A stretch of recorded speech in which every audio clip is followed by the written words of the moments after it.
ये क्वेश्चन जी हमारा है अक्टूबर नवंबर 2012-22 का। मेरी बुक का क्वेश्चन नंबर 8 है। एएस लेवल इनकम्प्लीट रिकॉर्ड्स का टॉपिक है। कैश रिसीट्स और कैश पेमेंट्स दी हुई है। डाटा दिया हुआ है 1 मई 2011 का और 30 अप्रैल 2012 का।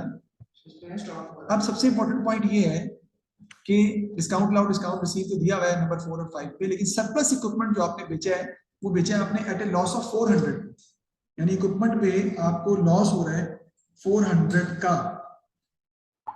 ये जो 400 का आपको लॉस हो रहा है इक्विपमेंट के ऊपर, इसको हमने कैसे मैनेज करना है ये हमने देखना है। तो आपको लॉस हो रहा है, आपने बेचा कितने का, डिस्पोजल ऑफ सरप्लस इक्विपमेंट आपने कितने का किया है, डिस्पोजल आपने सरप्लस इक्विपमेंट का किया है कितने का, दैट इज 4800। 4800 का आपने सेल किया है, एक्चुअली इतने पैसे मिले हैं और आपको 400 का लॉस हुआ है। तो 400 का लॉस इनमें तब हो सकता है आपको जब आपका एसेट कितने का था, 5200 का था, लेकिन बेचा आपने 4800 का है। That's why you have sustain loss of 400। तो मैंने कैसे निकाला बेटा, 4800 प्लस 400 करूंगा तो मेरे पास बुक वैल्यू आ जाएगी 5200। This is the book value of the asset sold, right. 5200 उसकी बुक वैल्यू थी at the time of sale, और बेचा हमने कितने का है, 4800 का, तभी 400 का हमें लॉस हो गया। आगे चलते हैं जी। Now what we will do, cash sales भी दी हुई है आपको। We will prepare cash account, we will prepare cash account to find total cash sales. बना लेते हैं।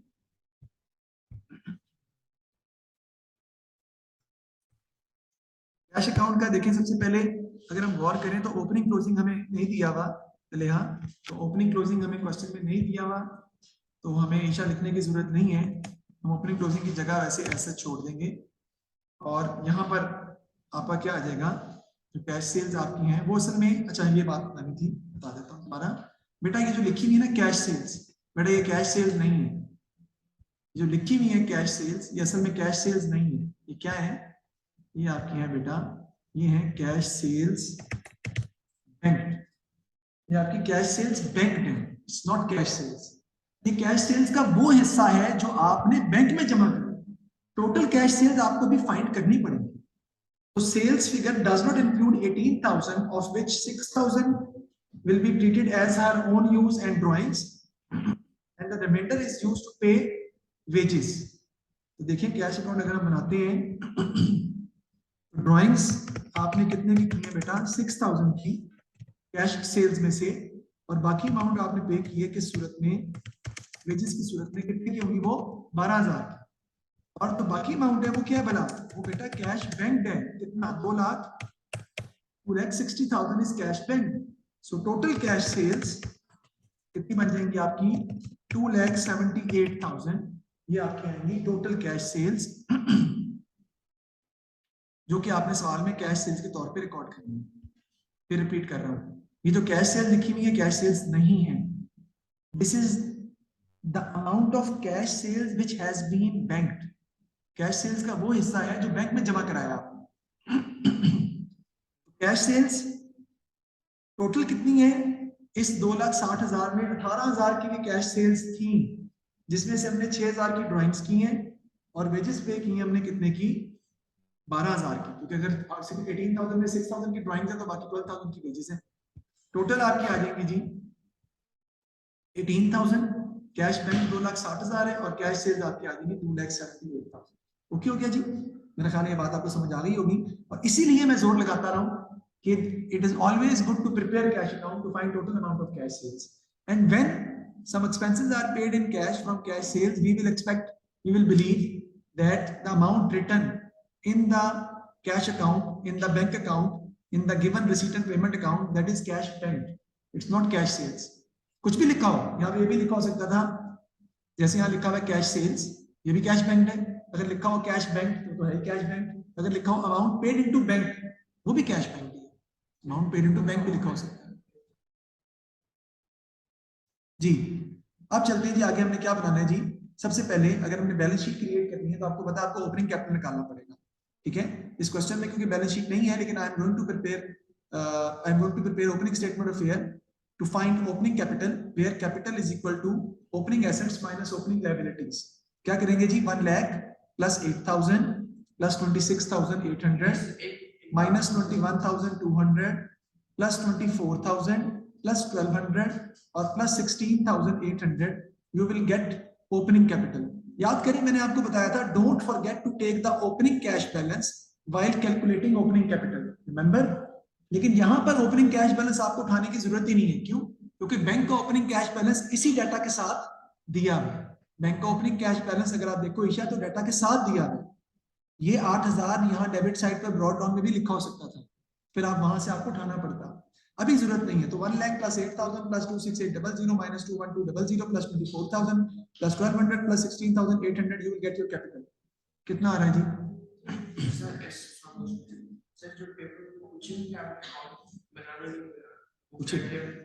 पूछेगा जी। और इसमें आता है सब्सक्रिप्शन वगैरह नहीं, इसमें कहां से आने क्यों? कैपिटल कितना आ गया जी आपका? जो भी आपका निकल आएगा opening asset minus opening liability से वो आपका कैपिटल निकल आएगा। आपने क्या बनाना है बेटा? SLCA in order to find credit sales. हम क्या बनाएंगे? SLCA बनाएंगे in order to find credit sales. तो यहाँ पे आपका आ जाएगा जी ब्रॉट डाउन,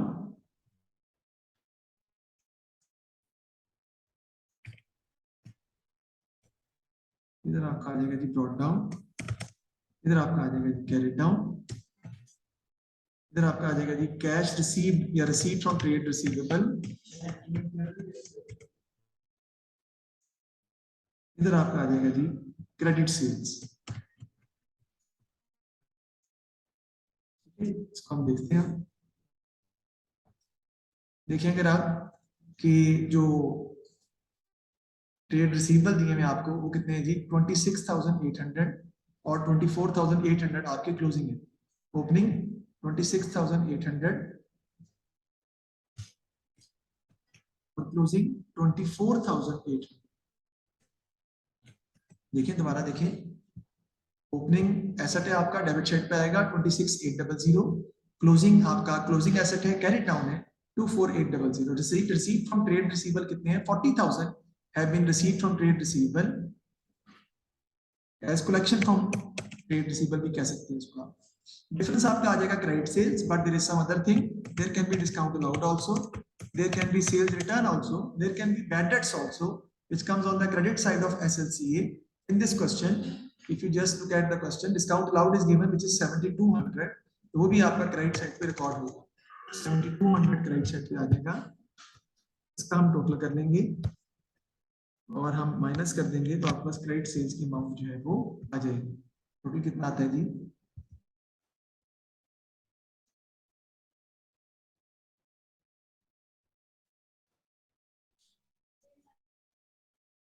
$72,000, उसमें से हम माइनस कर देंगे 26,800, तो आपके पास क्रेडिट सेल्स की अमाउंट आ गई 45,200।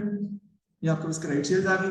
अब आप कैश और क्रेडिट सेल्स को आपस में बेटा ऐड कर लेंगे, you will get your total sales. Cash sales है 2,78,000 की और क्रेडिट सेल्स है 45200 की, you will get your total sales जो कि आपकी आ जाएंगी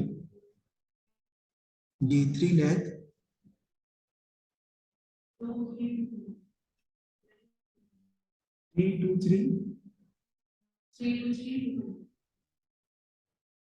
323,200 आपकी टोटल सेल्स हमने फाइंड कर ली। अब हमने क्या बनाना है जी? हमने बनाना है जी PLC, we will prepare purchase ledger control account to find credit purchases. We will prepare PLCA in order to find credit purchases. यहाँ पे आपके डॉलर के साइन जो है वो आ जाते हैं PLCA में, और इधर क्रेडिट साइड पे आपका क्या आ जाएगा? ब्रॉट डाउन, इधर आपका आ जाएगा जी कैरेट डाउन, इधर आ जाएगा जी पेमेंट टू ट्रेड पेबल, और इधर आपकी आ जाएगी क्रेडिट परचेजेस। नॉर्मली हम गुड्स सारी क्रेडिट पे परचेज करते हैं, लेकिन एक चीज आपने लिखना नहीं भूलनी, वो है डिस्काउंट रिसीव। डिस्काउंट रिसीव भी दिया है 10,800 का, तो वो भी आपका किस साइड पे आ जाएगा? डेबिट साइड पे, कि उसकी वजह से 1,800 का, तो उसकी वजह से भी आपके ट्रेड पेबल डिक्रीज हो जाएंगे, डेबिट होते हैं। तो ट्रेड पेबल्स ओपनिंग कितने हैं? 21,200 एंड क्लोजिंग आर 22,400। ओपनिंग है जी 21,200 और क्लोजिंग है जी 22,400। पेमेंट टू ट्रेड पेबल लिहा अगर आप देखें तो कितनी दी हुई सवाल में, ये लिखी हुई है लिहा पेमेंट टू क्रेडिट सप्लायर्स ईशा 2,16,000 की, ये आपकी आ जाएगी इधर 2,16,000।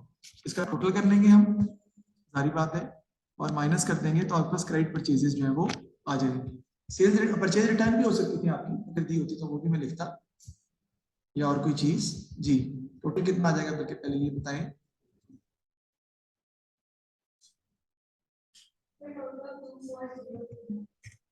240,200, इस साइड पे भी आपका आ जाएगा 240,200, और क्रेडिट परचेज आपकी आ जाएंगी 219,000। ये आपने क्रेडिट परचेज भी फाइंड करना।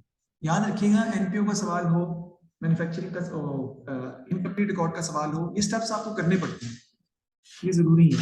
अब आपने क्या बनाना है, डिस्पोजल वगैरह तो हम रिकॉर्ड कर चुके हैं। इनकम स्टेटमेंट के लिए आपको पता है कि आपको एक्सपेंस या इनकम का अकाउंट डेवलप करना पड़ेगा। हम एक्सपेंस और इनकम का अकाउंट ईशा कब बनाते हैं, किसी भी एक्सपेंस का अगर ओपनिंग क्लोजिंग दिया हो उसका अकाउंट बना ले तो अच्छा होता है।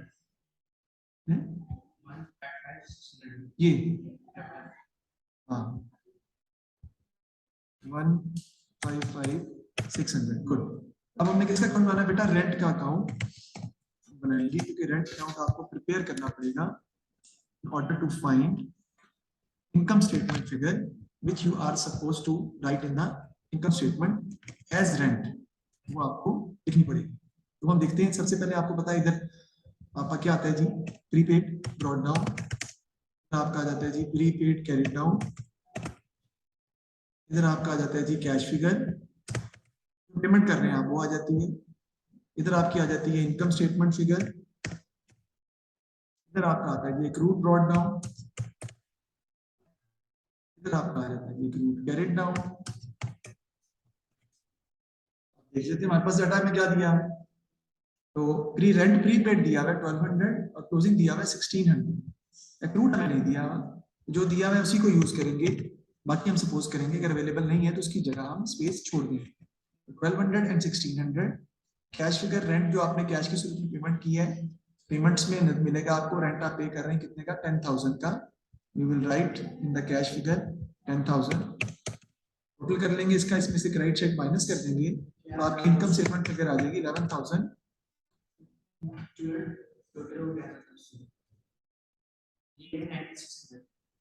ये है जी 9600, ये आपका 9600 आ जाएगा, आपका टोटल 11,200 है, इधर भी आपका आ जाएगा 11,200 आपका टोटल आ जाएगा। बेसिकली क्वेश्चन में असल में एसएलसी है पीएलसी है तो हमें क्वेश्चन में मांगा होता है generally, you need to prepare, लेकिन बाकी एक्सपेंस इनकम अकाउंट इतने फोकस के तौर पे नहीं मांगे। अब हमने क्या बनाना है बेटा, एसेट अकाउंट, एसेट अकाउंट बना के मैं इसको जी जी, तो देखिए एसेट अकाउंट हम बनाएंगे किससे, नेट बुक वैल्यू से। अकाउंट किसका बनेगा बेटा, किसका बनेगा, प्रीमिसेस का तो बनना नहीं है, इक्विपमेंट का अकाउंट बनेगा, इक्विपमेंट अकाउंट हम बना लेते हैं। उधर जगह नहीं थी ना बेटा, इसलिए मैंने स्पेस यहाँ पे यूज कर लिया, यहाँ पे इसके ऊपर अमाउंट्स आ जाएंगी तो एडजस्टमेंट हो जाएगी। सबसे पहले इक्विपमेंट का ब्रॉड डाउन आपका आता है इस साइड के ऊपर, वो दिया हुआ इक्विपमेंट स्टार्ट में कितना दिया हुआ है बेटा 24,000। डेबिट साइड पे क्या आता है, जो इक्विपमेंट आपने नया परचेज किया, अगर आप गौर करें तो रिसीट एंड पेमेंट अकाउंट में अगर आप देखें तो इक्विपमेंट क्रेडिट साइड पे लिखा हुआ है, this is the equipment which has been newly purchased and the amount of the equipment is 20,000। इसकी एंट्री क्या, इक्विपमेंट डेबिट और बैंक क्रेडिट, तो इक्विपमेंट डेबिट हो रहे हैं इसकी वजह से, बैंक की वजह से 20,000 से। फिर क्रेडिट साइड पे बेटा आपका आ जाता है डिस्पोजल, डिस्पोजल की बुक वैल्यू जो बेचा है ना उसकी बुक वैल्यू आती है, और वो हमने ऑलरेडी निकाली थी 5200 की, डिफरेंस है वो आपका डेप्रिसिएशन आ जाएगा, और कैरिड डाउन जो है वो आपका आ जाएगा, यानी कैरिड डाउन इक्विपमेंट अकाउंट का वो दिया हुआ है 30,400 का, इसका हम कर देंगे जी टोटल और माइनस कर देंगे तो आपके पास डेप्रिसिएशन की फिगर जो है वो आ जाएगी। बताएं जी कितनी आती है, यानी 24,000 प्लस 20,000 कितना बनेगा बेटा, 48,000, 44,000, 44,000 माइनस इनको आप ऐड कर ले तो 35,600 बनेगा। निकालें कितना आता है, 24,000 प्लस 20,000 माइनस डिस्पोजल 5200 माइनस 30,400, ये 30,400 नहीं बेटा, ये 36,400 है, सॉरी ये जो अमाउंट है ना ये 36,400 कैरी डाउन जो है ना, माइनस करें कितनी आती है, 24,000 plus 20,000 44,000 minus 5,200 which is the book value of the asset sold minus 36,400 कितना आ जाएगा जी 2,400। ये आपकी डेप्रिसिएशन आ गई, depreciation on equipment which is supposed to be written in the income statement under the heading of expenses. Let's prepare the income statement now because that is the thing which we are supposed to do.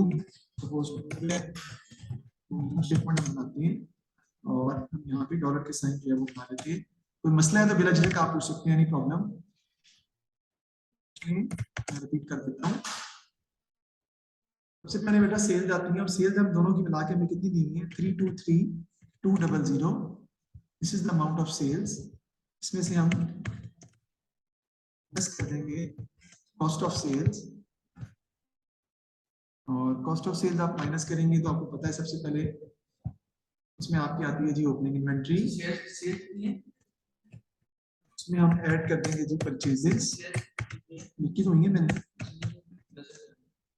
323,200। देखते हैं जी opening inventory में कितनी दी हुई है। Opening inventory अगर आप सवाल में देखें तो ये इन्वेंट्री नीचे दी हुई एंड पे 16,800 ओपनिंग है और 20,800 क्लोजिंग है। तो इधर हम लिख लेते हैं जी 16,800 ओपनिंग है और 20,800 जो है वो हमारी क्लोजिंग है। ठीक है जी। परचेजेस कितना आपने खरीदा वो हम निकाल चुके हैं। कैसे? पीएलसीए का हमने अकाउंट बनाया है, उससे हमने निकाली है 2,19,000, वो लिख लेंगे हम। परचेज में से अगर यहाँ बेटा गुड्स ड्राइंग्स होती तो परचेज में से माइनस करते, कैरेजमेंट वगैरह होता तो वो परचेज में हम ऐड करते। ठीक है, लेकिन फिलहाल क्योंकि इसमें मौजूद नहीं था तो हमने इसको सॉल्व कर दिया। बताएं ये कितना आता है जी? कॉस्ट ऑफ सेल्स कितनी आती है? 215,000। अब ये माइनस कर दें, यानी 323,200 माइनस 215,000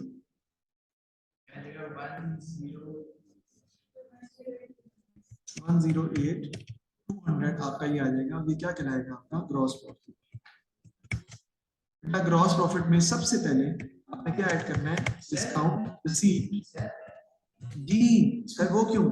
क्योंकि डिस्काउंट रिसीव्ड आपने पीएलसीए की डेबिट साइड पे लिखा है 1800 का, ये भी इनकम के तौर पर ऐड होना है यहाँ पे डिस्काउंट रिसीव्ड, वो आपको ऐड करना पड़ेगा 1800।